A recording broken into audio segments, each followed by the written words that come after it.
One of the easiest ways to maximize the lifespan of your drip tape is to end your lines with an enclosure cap or plug that allows you to flush them regularly. If you find it inconvenient to open up the end of your lines, it might be because of the kind of end cap or end plug or closure that you're using, and some are much easier to initiate flushing cycles with than others. There are quite a few different methods people use to close off the end of their drip tape runs, from end caps to twist ties to kink closures, and as you can imagine, some of them are easier to do flushing cycles with than others. For example, with tying a tight knot on each line and untying your knot whenever you need to flush. And as you can imagine, it gets to be a little inconvenient and time-consuming to do that day after day. So let's talk about the different ways you can close off the end of your drip tape runs and what that means for a flushing cycle.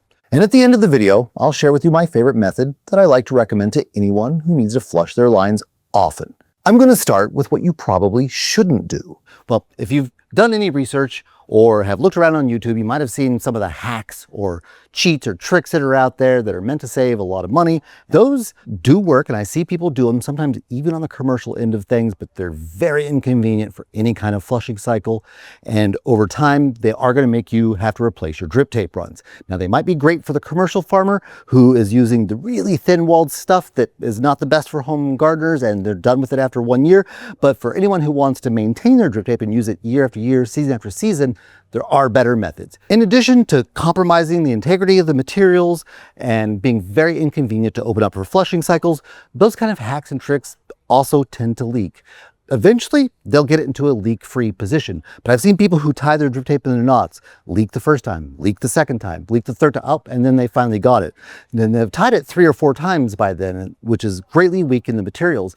And that is a disaster just waiting to happen, all to prevent a leak when they could have gone with something that's almost as inexpensive as one of the hacks or tricks, but doesn't come with all the hassle and the risk of leaking. And that is an enclosure like this. It's a kink style end, and I'll show you how to use it. So I take the end of my tape, I insert it into the narrow end of the enclosure, push it through till I have enough to fold over, and then I fold it to create my kink, and then align it with the larger opening, and then I pull.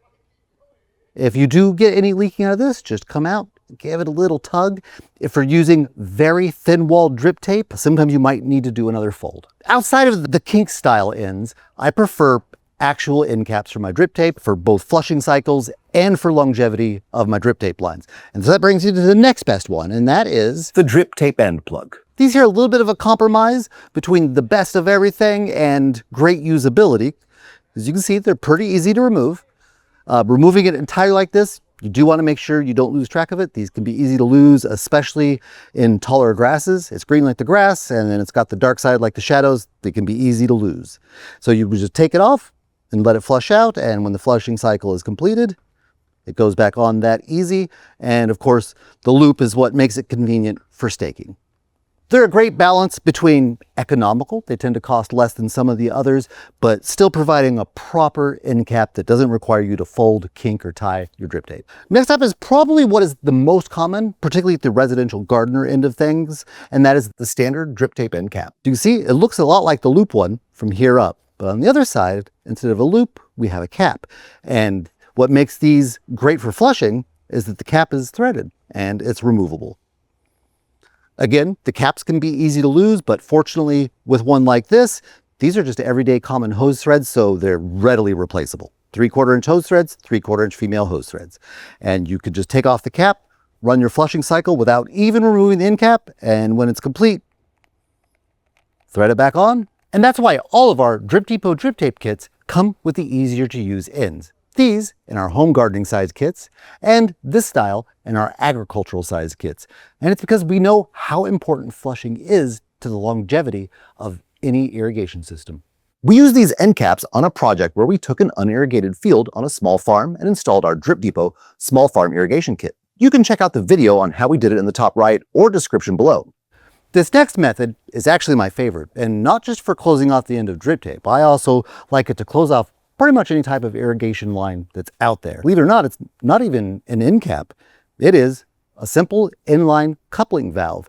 Often these are used at the very start of a drip tape run so that it can have on and off in case you don't need to run the second half of it because you harvested it or any kind of application like that.